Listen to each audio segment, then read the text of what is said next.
In the mist-shrouded mountains of ancient Japan, where bamboo forests whispered secrets to the wind, lived a poor bamboo cutter named Kenji and his daughter Yuki. What happened to them would become legend, a story that proves miracles come to those who never surrender hope, even when the world seems darkest. But first, let me tell you about the curse that changed everything. Yuki was born under a blood moon, and with her first breath came a terrible prophecy from the village oracle. This child will bring either great fortune or complete ruin. Her fate hangs on a thread as thin as spider's silk. As Yuki grew, strange things began happening. Crops in their village started failing. Wells dried up. Animals fled to distant mountains. The villagers whispered that the cursed child was to blame. When Yuki turned 16, the village elder made a devastating decree. The girl must climb the sacred Mount Furano and retrieve the golden bamboo from its peak. Only this can lift the curse. But know this, his voice dropped to a chilling whisper. No one who has attempted this quest has ever returned alive. Yuki's father fell to his knees, weeping. The mountain was treacherous, guarded by ancient spirits and deadly trials. It seemed like a death sentence disguised as hope. But Yuki. She stood tall, her eyes blazing with determination. I will not let my people suffer for my existence. I will find this golden bamboo, no matter what it takes. At dawn, Yuki began her ascent. The mountain seemed to mock her with its sheer cliffs and twisted paths. By midday, she reached the Valley of Echoing Sorrows, where travelers were said to lose their way forever. Here, the mountain played its first cruel trick. Every step Yuki took forward seemed to lead her backward. The path shifted like a living thing, creating an endless maze. For 3 days and nights, she wandered in circles, surviving only on morning dew and wild berries. Most would have given up. Most would have returned home defeated. But on the 4th dawn, as exhaustion clouded her vision, Yuki noticed something others had missed. The echoes in the valley weren't random, they followed a pattern. She closed her eyes, listened to the mountain's rhythm, and began to dance to its hidden song. Step by step, moving to the melody only she could hear, Yuki danced her way out of the maze. The valley had tested her patience and perception. She had passed, but greater trials awaited. Beyond the valley lay a dark forest where the trees themselves seemed alive with malice. Their branches reached out like gnarled fingers, and their whispers filled the air with doubt and fear. Turn back, cursed child, they hissed. You are not worthy. You will fail like all the others. Your village deserves their suffering because of you. The whispers grew louder, more insistent. They spoke of every failure in Yuki's life, every moment of doubt, every cruel word the villagers had spoken about her. Many brave warriors had fled this forest, driven mad by their own amplified fears. But Yuki had learned something in her 16 years of being called cursed. The cruelest voices are often the loudest, but they're not always the truest. She began to sing, not a song of power or magic, but a simple lullaby her father had sung to her as a child. It spoke of love, of belonging, of worth that couldn't be taken away by others' fears. As her voice rose pure and clear, the evil whispers began to fade. The twisted trees straightened, their branches opening a path. The forest had tested her self-worth and inner strength. Another trial passed, but the hardest was yet to come. High on the mountain's face yawned a cavern filled with the bones of previous seekers. Here lay the remains of brave knights, wise monks, and desperate souls who had come seeking the golden bamboo. Their armor and robes were scattered like autumn leaves, and in the center of the cavern sat an ancient guardian. The guardian was neither human nor spirit, but something in between, a creature of smoke and starlight with eyes like dying suns. When it spoke, its voice echoed with the weight of centuries. I am the keeper of final choices, it said.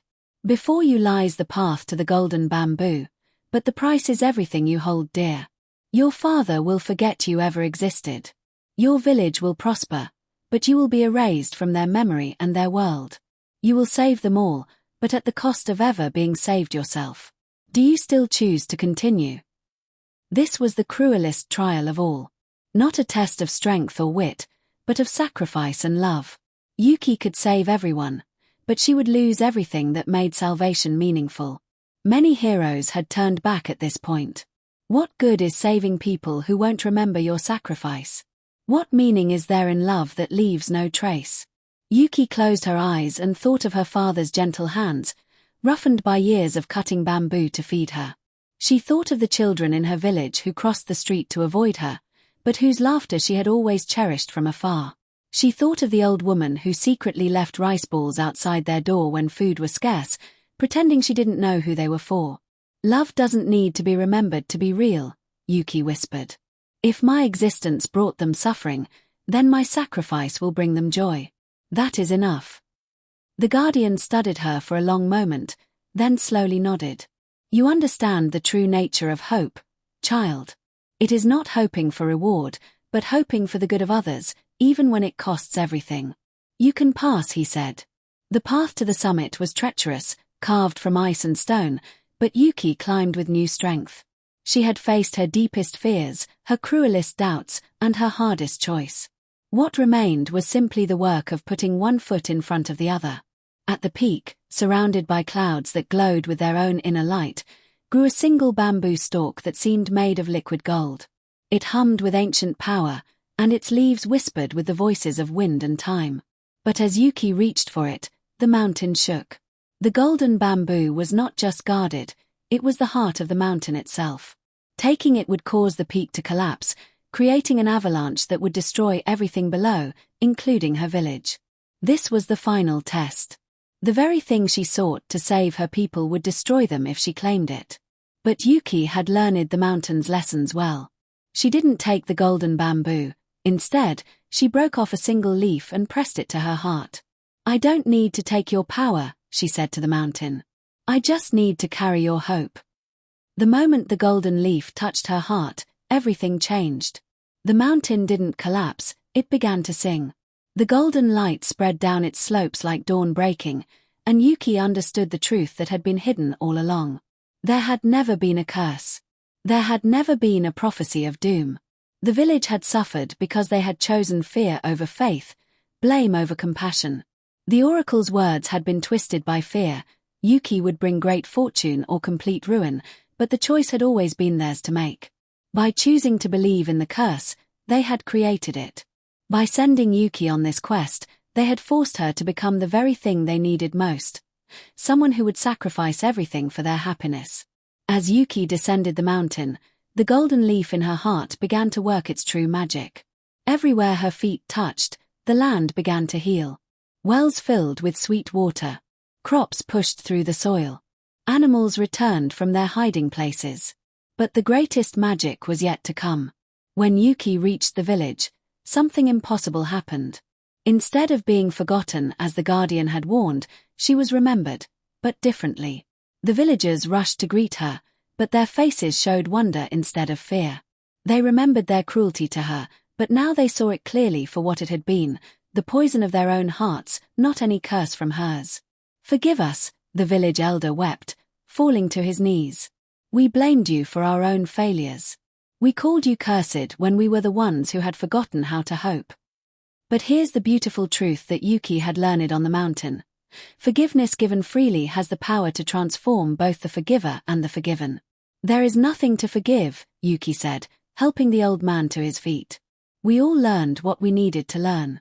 You learned that fear creates the very things we're afraid of. And I learned that hope isn't hoping things will get better, it's continuing to love and work for good even when you can't see how things could possibly improve. As the years passed, Yuki became known throughout the land not as the cursed child, but as the hope-bringer. The golden leaf had changed her, but not in the way you might expect. She didn't gain magical powers or become a sorceress. Instead, she gained something far more valuable. The absolute certainty that no situation is hopeless as long as someone is willing to keep trying with love in their heart.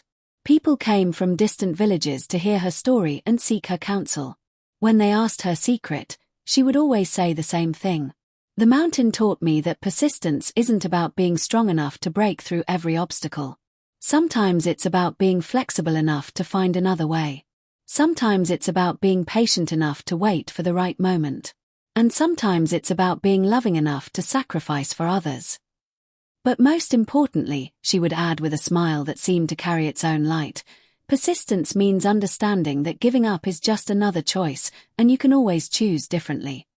They say that on clear nights, when the moon is full and the bamboo forests sway in the wind, you can still see a golden light dancing on the peak of Mount Furano. It's Yuki's hope, they say, still shining for anyone who needs to remember that no night lasts forever, and no winter never ends. Her father lived to be very old, and every day until his last, he would tell anyone who would listen about his daughter's courage. She taught me, he would say, that being called cursed doesn't make you cursed, and being called blessed doesn't make you blessed. What makes you blessed is choosing to be a blessing to others, especially when it's hard.